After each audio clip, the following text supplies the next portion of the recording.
This conference will now be recorded. So here is another example, uh, how we can able to connect your SQL and how to extract the data or how to filter the data while doing the extraction. If you know SQL query, then by following the same 4 steps, you can able to finish the work. So I want the employees who belongs to the city Hyderabad. This is the thing what we discussed yesterday. Now you can see the same example.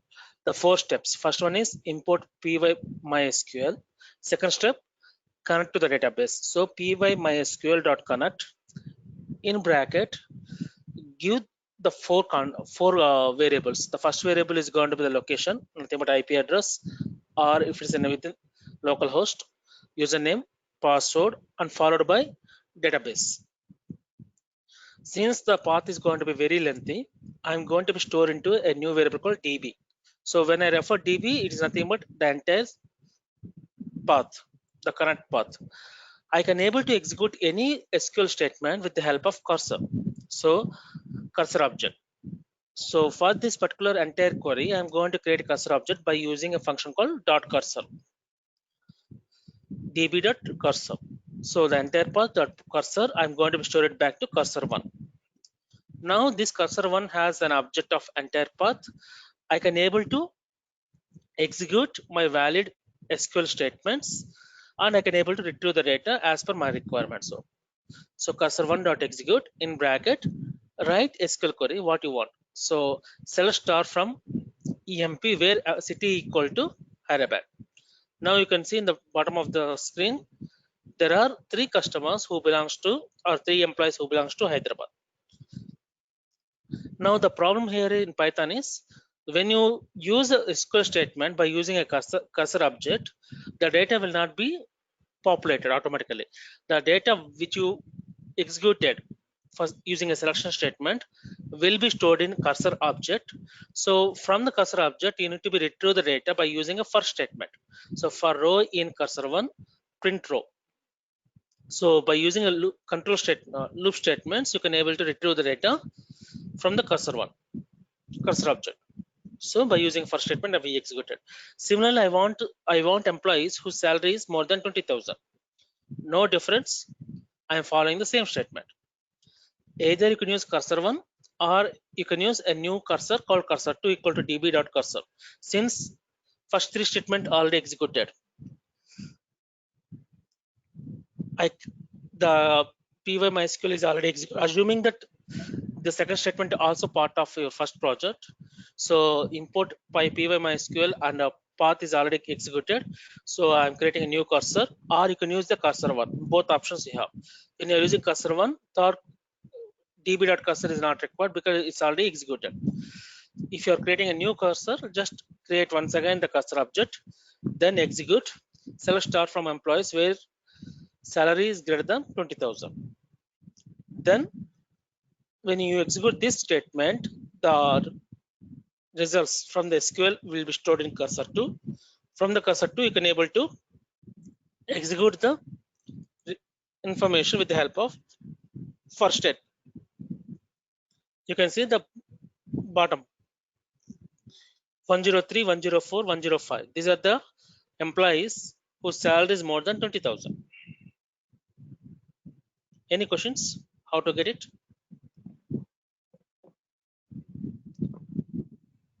Same SQL statement. I'm not executing even single Python statement by using help of only the 3 statements: importing, connection to database, and cursor. With the help of these 3, I'm going to execute my SQL statements from Python.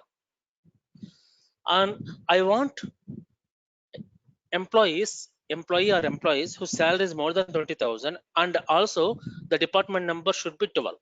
From the department number 12, I want the employees whose salary is 20,000. So I'm creating another object in the same program, db.cursor. So new cursor is created. So db cursor dot execute in bracket, give the SQL statement what you want to achieve. So select star from employees where salary is greater than 20,000 and department number equal to 12. So the results will be stored in cursor 3. By using with the help of your first statement, you can able to retrieve the data. Now you can see there is only one employee by name Sita. Her salary is 40,000, which is greater than 20,000, and department number is 12. Only one employee is there. I want to do replica of existing table, like a copy statement. How can I do that? Means same SQL statements, no other option. So first three statements are not changing. Up to cursor is not changing. Import and data connection, database you have to create, and cursor object you have to be create. Cursor one dot execute, create table name like the existing table name. So create table name is nothing but I want to create employee 2 table like employee 1 table, which is already existing. So EMP is already existing. EMP2 I'm creating right now. And when you execute, system will show blank screen. The reason is there is no print statement. It is just an execution. Now, when you use this one in SQL database also, it will create only the structure, but not the data. When you see show tables, you can see only 2 tables are created. And if you want to insert the data, there are multiple ways you can insert the data. So first 3 statements I'm just skipping because similar concept, import, path and cursor. Insert into employee to table, the new table which is created, select star from employee. So the data which is available in EMP, it is going to be copied to your EMP2. Now once it is updated, any updations are happen, like deletions happen, any modification happen, we are expecting you to do commit statement. When you do commit statement, then not only in Python, even in your SQL database also, the updations will be happen permanently. So if I'm skipping db.commit, system will not be do updations in SQL database permanently. So db.commit is a mandatory. So db.commit. Now, for my understanding purpose, whether the data is updated or not, for my clarification purpose, again I'm executing select star from EMP2. So nothing but I'm trying to extract the data, and by using a first statement, I'm trying to retrieve the data. You can see the data is executed. So in the first execution time, the data has been copied from EMP to EMP2. In the second execution time, it is a print statement. So the either in SQL or in a Python, you can able to see the data. All are SQL statements only. Any questions?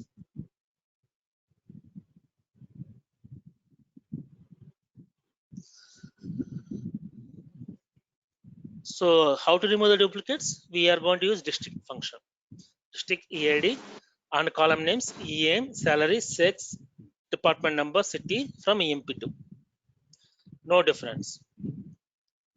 Merging 2 tables. How to merge 2 tables means I'm going to create a new table called EMP3, and the structure I want similar like EMP only, so like EMP. So the structure is going to be similar like EMP. Now I'm going to insert the data from EMP and union all select from EMP2. So it is a mixture of both. So you can see the data has been created like this.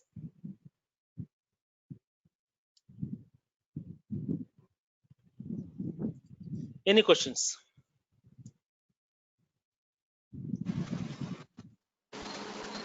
No. So if you know your SQL statements, then by taking help of these 4 statements, first one is import, second one is a connecting the database, and third one is a cursor to create an object, and fourth one is execute to execute any valid statements. In case if you want to print something in a Python environment itself, then first statement. So if you know this 4 and including the first statement 5, then you can able to complete your SQL exercise. From the SQL side, you need to know how to write a syntax. Now, exceptional handling. Exceptional handling, why we are using exceptional handling? Any reason?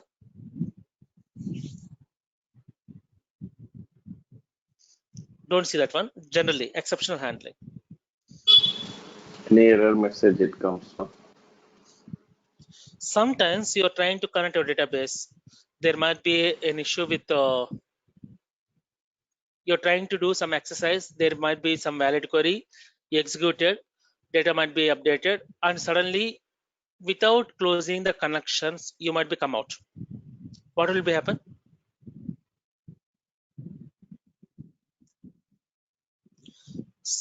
There will be load for your system also, no?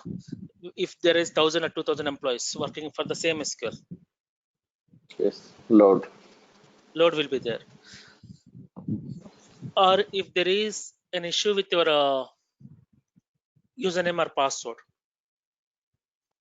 or database connection, database might be wrongly typed, so you need to give some message. Those scenario I can able to give exception handling. So exception handling when database error occurs, that is, if I give a wrong SQL query, I'm not talking about Python query, SQL query, exception is raised. Nothing but SQL exceptions only, or a database error, we call it as. When exception error occurs, it won't execute other statements and terminate abnormally. So what is happening means, without allowing you to close your connections, system automatically terminate entire program.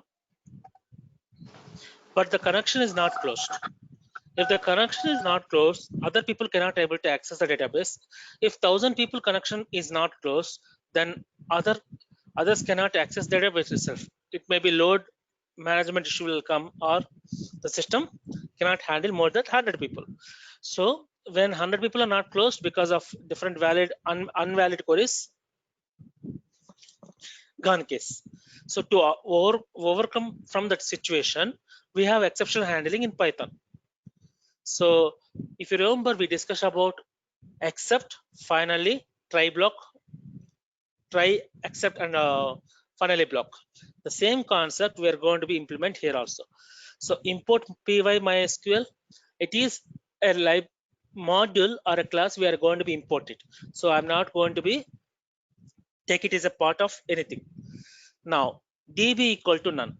db equal to none is nothing but, in case if you're not entering, if your database is not given any connection like db dot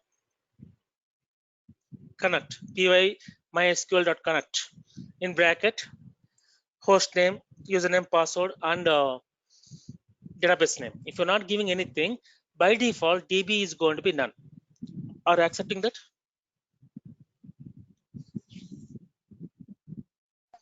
Yes, Amar. So db is equal to none. Now this two is going to be outside of your try, except, and finally block. Now in a try block, what I'm trying to do is, if the connection is established, then what system has to do means it has to enter into try block. So if connection is established, connection object is stored in db variable. Global db variable I've just created outside of try block, so it is going to be like a global. Before using global variable, we need to give forward declaration. So db equal to my entire path I'm giving. So print connection is established. So I'm just giving an acknowledgement for myself. Connection is established. Now cursor equal to db dot cursor. The same thing what cursor object is created.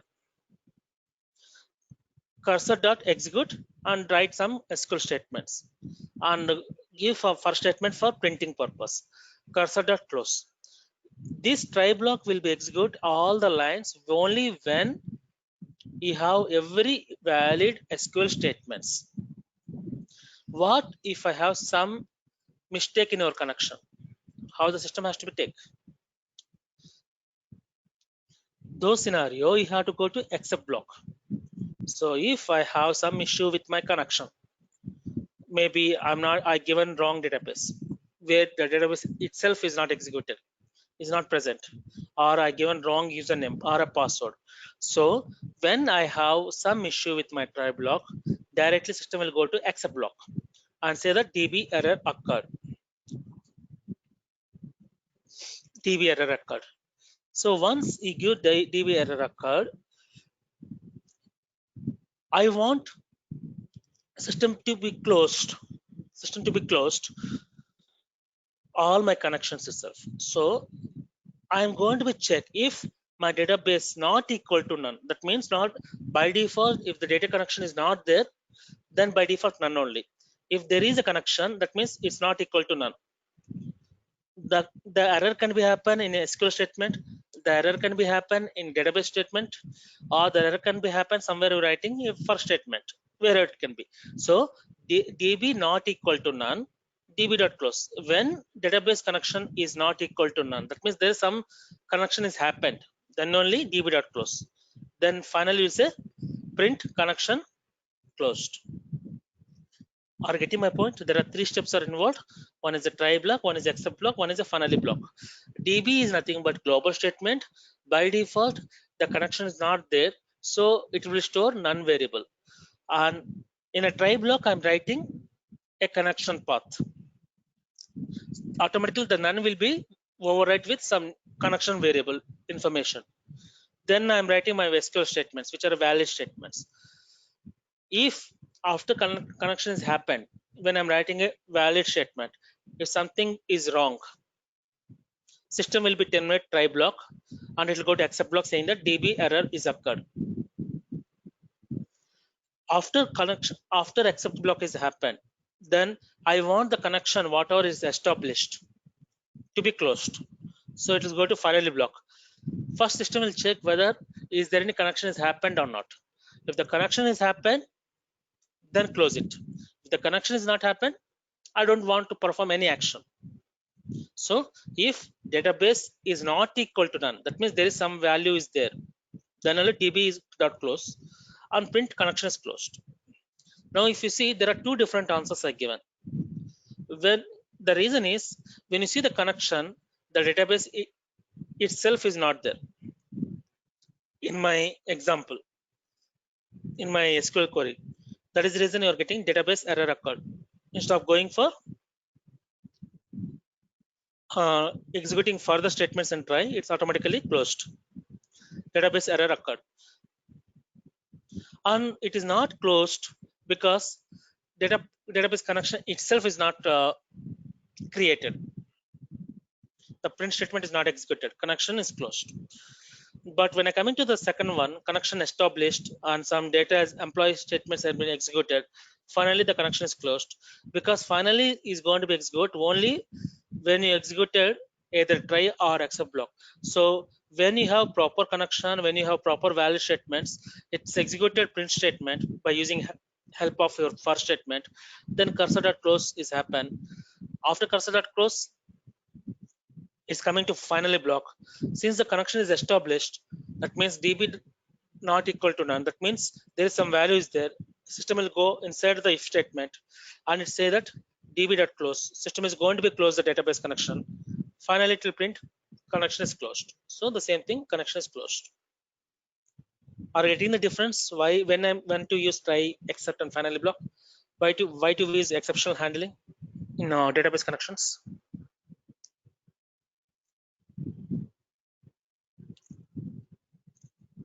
Amini and Giri. Some. And there is a type of mistake. It's not a transaction, it's a transaction management. Transaction management, generally we use it when you have multiple transactions. When all multiple transactions happen successfully, then only the updations has to happen. For an example, Giri is making a payment for me. That means from the Giri, the amount has to be deducted. In Amar's account, the amount has to be increased, maybe 1,000 rupees. So the 1,000 rupees has to be reduced from the Giri's account, and in Amar's account, it has to be increased by 1,000 rupees. When these two transactions happen successfully, then only I will say that transaction is happened successfully. Just in case, for an example, in a Giri's account, the 1,000 rupees is reduced, but in Amar's account, the amount is not updated. Maybe type of mistake of account number with Amar, or if IFSC code is not there. Some reason Amar account is not maintained properly. So in Amar account, the 1,000 is not updated. This scenario, how to handle? Giri will say, I made a payment, so I'm no more responsible. But Amar will say, I did not receive the money, you are responsible. To avoid this one, in case if one transaction successfully happened but other one is failed, I don't want database has to be updated as a commit. Roll back all the transactions to the previous step. So in case if you detected from the Giri, rollback has to be happen, and the 1,000 rupees has to be added reverse back to Giri account only, since our account is not updated. Are you getting what in by transactional management?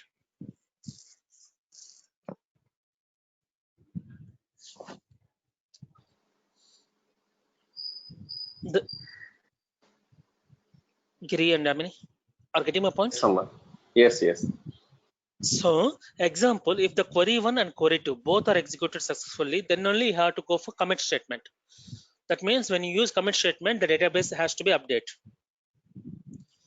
If anyone or both does not execute, then roll back to the previous step. Nothing but do not update anything. Set of queries which are grouped logically is called transactions. So I want to perform one transaction like transfer money from Giri to Amar. So one query is direct from Giri's account. Second query is update Amar's account. There are two queries. So combination of these two queries we call as a transaction transfer or a fund transfer. So set of multiple queries we call as a transaction. If all queries of a transaction executed successfully, then only we call it as a commit the transaction. If any one single transaction or single query within the transaction is not executed successfully, then roll back entire transaction or roll back all the queries. We can commit the transaction by calling a commit method of connection object. If any one of the query of the transaction execution is failed, then we need to roll back the transaction. No other option, we have to roll back. We can roll back the transaction by calling the rollback method of connection object. How we are using a database, the cursor.commit, similarly cursor.rollback. So all the queries what you executed successfully will be rolled back to your previous step. So there might be amount which is directed from Giri's account but failed to update Amar's. So query 1 is executed successfully, nothing but deduction, and query 2 updation is not happened. So roll back all the queries, nothing but query 2 will not be executed. Query 1, what you deducted from the Giri account should be rolled back to the previous step, nothing but deduction should be add back to the same account, Giri's account. Update and delete operation. Import py_mysql, nothing but same SQL connection. py_mysql.connect localhost, username, password, and database name, and store it into DB. Cursor db.cursor, execute update. Sorry, this is not transactional management. This is I forgot to update updation and deletion. So while typing, I remember updation and deletion operations. I just added it here. Don't worry, this is not a transactional management, but the theory what I mentioned here is a transactional management. Example is not a transactional management. Example related to updation and deletion. So I want to update the salary of an employee by some x amount to x amount plus 5,000 when the department is so and so. So update employee set salary equal to salary plus 5,000 where employee ID equal to 102. Now you can see it was 20,000. Now it's become as 25,000. So updation and deletion, same examples by following SQL statements. So update salaries have happened, and delete you want to remove the employee from your account. So delete from employee where employee ID equal to 105. So delete, since you use a SQL valid statement, delete 105 got deleted. You can see in the bottom of last one, 105 is not there. Deletion is happened. So transactional management we'll discuss tomorrow. Any questions so far? No, Umar. Any questions happening from here? No, Umar. Am I going fast?